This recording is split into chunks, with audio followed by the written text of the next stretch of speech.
So let's go. So yeah. So welcome you all. Good evening, Sagana. सर्वप्रथम good evening. So let's go. We are looking for the lesson. Next lesson. Upon next lesson कडे आपण जातो. त्याचं नाव आहे मेरे रजा साहब. तो रजा साहब के बारे में हम लोगों ने थोड़ी सी जानकारी ली कि रजा साहब बेसिकली कौन है. तो अभी आगे जाते जो आगे जाके हम लोग सैयद हैदर रजा साहब उनके बारे में आज हम बात करने वाले हैं. तो और जो लेखिका है, जो लिखने वाली है, ओके, जो इस पाठ को लिखने वाले जो है सुजाता बजाज, वो भी एक चित्रकार ही है और वे कहीं ना कहीं रजा साहब से इंस्पायर्ड हुए. इंस्पायर्ड हुए मतलब तो हम लोग इंस्पिरेशन उनको मिला है रजा साहब, उनका इंस्पिरेशन का स्थान है रजा साहब. तो मेरे रजा साहब के बारे में वो क्या क्या लिखते हैं मतलब सुजाता बजाज, ये हम लोग पढ़ सकते हैं. अब ये पढ़ने वाले हैं. सो सुजाता बजाज के बारे में अब थोड़ी सी पहले जानकारी लेते हैं, तो परिचय उनका ले लेते हैं. तो देखो 1958 1958 जयपुर राजस्थान में उनका जन्म हुआ था. सुजाता बजाज जी एक प्रसिद्ध चित्रकार है.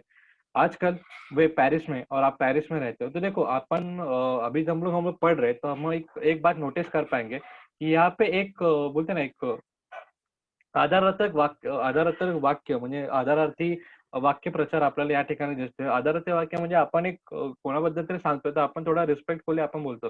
जैसे कि देखो अगर हम लोग बात करें किसी के बारे में, तो किसी तीसरे के बारे में, तो हम उनको आप ऐसा कर रहे हो वैसा कर रहे हो, तो उस प्रकार हम जैसे उनको नोटिफाई करते हैं और एड्रेस करते हैं.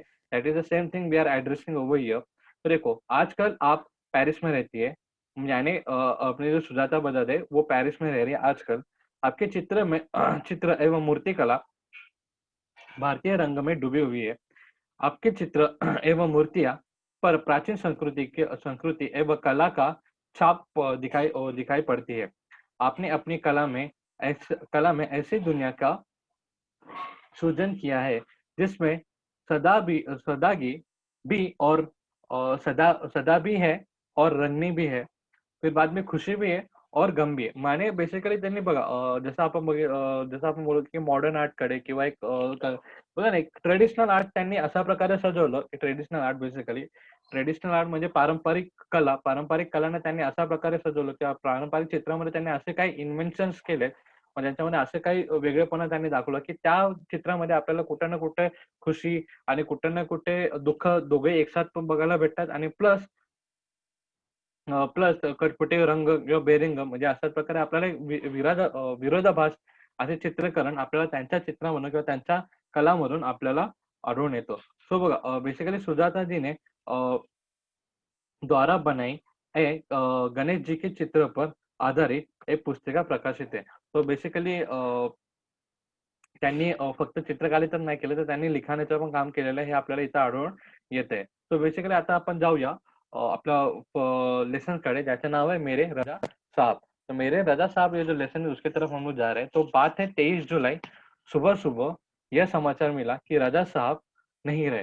तो बघा आपण बेसिकली जसं जब हम लोगों ने देखा था तो उनके बारे में जब हम लोग पढ़ रहे थे तो देखो यहाँ पे हम लोग ने डेट देखना हम लोग थोड़ा भूल गए थे कि उनका रजा साहब जो सैयद हैदर रजा साहब, उनकी हम लोग डेट देख रहे थे. देखो 23 जुलाई और 2016 को उनका निधन हुआ था, वो भी न्यू दिल्ली इंडिया में. और उनका जो बर्थ हुआ था मतलब जन्म दिवस है उनका, वो 30 मार्च 1922. तो देखो मतलब 94 ईयर्स वो उनकी जिंदगी हम लोग देख पा रहे हैं 94 ईयर्स के. और 23 जुलाई 2016 की बात है ये. तो अभी ये जो हम लोग बात करने वाले 2016 की बात कर रहे हैं और उसके पहले की, राइट. तो देखो 23 जुलाई सुबह सुबह ये समाचार मिला कि राजा साहब नहीं रहे. और यह सुनते ही मानस पटल पर मानस पटल पर यादों की एक कतार सी लग गई. तो देखो बेसिकली कैसा हो रहा था कि एक इंस्पिरेशन हमारी सुजाता बजाज के लिए एक राजा साहब थे और उनके साथ उनका जो नाता था म्हणजे रिलेशन बेसिकली त्यांचं चांगलं होतं. तो जेव्हा त्यांना खबर आली की जब उनको पता चला कि रजा साहब अपने जो रजा साहब चित्रकार जिनके बारे में हम लोग बात करें, रजा साहब नहीं रहे, इस दुनिया में नहीं रहे, वो दुनिया से चल बसे, यानी उनकी मृत्यु हो गई. तो उस टाइम पे उनको दुःख हुआ और उनके साथ बिताए हुए हर एक पल और उनके साथ बिताए हुए और उनके साथ किए हुए बातें, हर एक बातें उनको नज़रों के सामने आ चुके थे. उसको ही कहना है यादों की एक कतार सी लग गई थी, यानी कि वही उनको सारी के सारी यादें और जो उनके उनके साथ बिताए हुए हर एक पल त्यांच्यासोबत व्यतीत केलेला प्रत्येक एक क्षण त्यांना समोरासमोर आठवण येतं. म्हणजे बेसिकली त्यांच्या आठवणी लेखिकांना येत होता. तो बघा, पिछले फरवरी की बात है. मैं दिल्ली पहुंची थी अपने गणपति प्रदर्शन के लिए। सोच रही थी कि राजा साहब शायद अपनी व्हीलचेयर पर मेरे प्रदर्शन के उद्घाटन के अवसर पर आ जाए। पर उस रात कुछ अनहोनी सी हुई थी। तो अनहोनी से क्या हुई थी हम लोग देख रहे हैं। उस रात राजा साहब मेरे सपने में आए, मुझे उठाए, हमने बातें की और शो के लिए मुझे उन्होंने शुभकामनाएं दिए और कहने लगे कि सुजाता, एक बार मुझसे मिलने के लिए आओ, अब मैं जाने वाला हूँ। उसके बाद तो रुकना मुश्किल था। मैं पहुंच गई उनसे मिलने। वे अस्पताल में शून्य की तरह लेटे हुए थे। मैंने उनके हाथों को छुआ, बरोबर, मैंने उनका हाथों को छुआ, सिर्फ सांस चल रही थी, अलविदा कहकर लौट आई. तो देखो बेसिकली इन्सिडन्स काय झालेला, इन्सिडन्स काय झालं ते आपण बघतोय, की फेब्रुवारी म्हणजे जेव्हा त्यांची खबर आली 23 जुलैच्या मागचे फेब्रुवारी 2016च्या मागचे फेब्रुवारी, तेव्हा काय झालं होतं बेसिकली आपले जे कवी आहे, जे सुजाता बजाज आहे, ते पण सध्या पॅरिसमध्येच राहतात हां. तो ते पॅरिसमध्ये राहत होते. त्यांचा एक इव्हेंट होता दिल्लीला. तर दिल्लीला ते आपलं गणपती प्रदर्शन, जसं आपण या ठिकाणी बघितलेलं होतं, की प्रमुख कोणते आहे, की त्यांचं गणेशजी के चित्र. तर त्यांच्या गणपतीचं जे प्रदर्शन होतं, ते आपण बघायला आलो होतो. म्हणजे चित्रांचं प्रदर्शन वगैरे आपण म्हणू शकतो. तर ते प्रदर्शनाच्या उद्घाटनासाठी किंवा त्या प्रदर्शन लॉन्च करण्यासाठी आपण बोलतो ना लॉन्चिंग इव्हेंट. तर तशा प्रकारचा एक इव्हेंट होता इव्हेंट त्यांचा होता आणि ते दिल्लीमध्ये येऊन आराम करत होते. तर दिल्लीमध्ये मग आराम करत होते. त्यांना अचानक स्वप्नामध्ये आपले रजा साहेब आले होते आणि रजा साहेबने बोलले होते, की माझी तब्येत खराब आहे. त्यांच्यासोबत थोड्या गोष्टी केल्या. माझी तब्येत खराब आहे, मला भेटायला ये.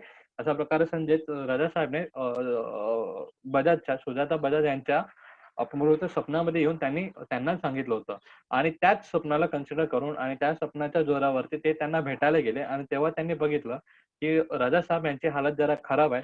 क्रिटिकल कंडिशनमध्ये आहेत आणि ते बेडवर एक शून्य की माफिक, शून्य की तरह लेटे हुए थे. म्हणजेच काय ते बेसिकली एक बोलतात ना, आपण लास्ट स्टेजवर असल्यावर माणूस कसा दिसतो, तर तशा प्रकारे त्यांची कंडिशन होती, की त्यांची बॉडी डेड झाली होती. परंतु त्यांचे बोलतात ना श्वास हे चालत होते. श्वास चालू होते आणि त्यांचा हात वगैरे, अंग वगैरे थंड झालं होतं. तर अशा प्रकारची थोडी कंडिशन त्यांची होती. हे दुखन कंडिशन म्हणजे शेवटची कंडिशन आपण जे म्हणतो त्या प्रकारची होती. आणि तेव्हा सुजाता यांनी काय केलं, त्यांना फक्त अलविदा केली आणि ते निघून आले. कारण त्यांना इव्हेंट होता. तो त्या इव्हेंट बघण्यासाठी ते आले होते. राइट. तो रजा साहेबने तो आता या ठिकाणी पुढे ही एक कंडिशन झाली, की स्वप्न आणि रजा साहेबांचे शेवटचे जे क्षण होते किंवा स्वप्नामध्ये आल्यानंतर जे रजा साहेबांना शेवटचं बघण्याची कंडिशन. आता आपण बघूया, की रजा साहेब बेसिकली कसे होते, त्यांचा स्वभाव कसा होता आणि सोबत सुजाता बजाज आणि रजा साहेब यांचा नातं कशा प्रकारे होतं. एक शिष्य गुरुचा म्हणू शकतो किंवा हां, बेसिकली तसंच आपण बोलू शकतो, की इन्स्पिरेशन कशा प्रकारे सुजाता बजाज यांना रजा साहेब असे वाटत होते. आता आपण ते बघूया. तो देखो रजा साहब अपने धर्म के साथ उतने ही हिंदू और ईसाई भी थे. तो बघा रजा साहेब बोललो म्हणजे आपल्याला जरा नावावरूनच कळून येतं, की ते मुसलमान की ईसाई धर्माचे होते ते. तर बेसिकली ते ईसाई धर्माचे असून ते फक्त ईसाई नव्हते. ते हिंदू पण होते. सोबत-सोबत ते म्हणजे प्रत्येक धर्म, सर्व धर्म समानता आपल्याला रजा साहेबांमध्ये आढळून येतं, की ते सर्व धर्मांना एकच मानत होते. तर बघा, रजा साहब अपने धर्म के साथ-साथ उतने ही हिंदू और ईसाई भी थे. उनके स्टूडियो में गणपति जी की मूर्ति, क्रॉस, बाइबल, गीता, कुरान और उनकी माँ की फोटो, गांधी जी की आत्मकथा व भारत से लाई हुई मोगरे की कुछ सूखी मालाएं. बरं, ही एक आपण गोष्ट करतोय. ही आपले इथले पॅरिसची गोष्ट करतोय आपण. तो सब एक साथ रखा था. वे गणेश की भी पूजा करते थे और हर रविवार को सुबह चर्च भी जाते थे. तर बेसिकली बघा, आपण ख्रिश्चन धर्मामध्ये बघतो, की ते लोकांना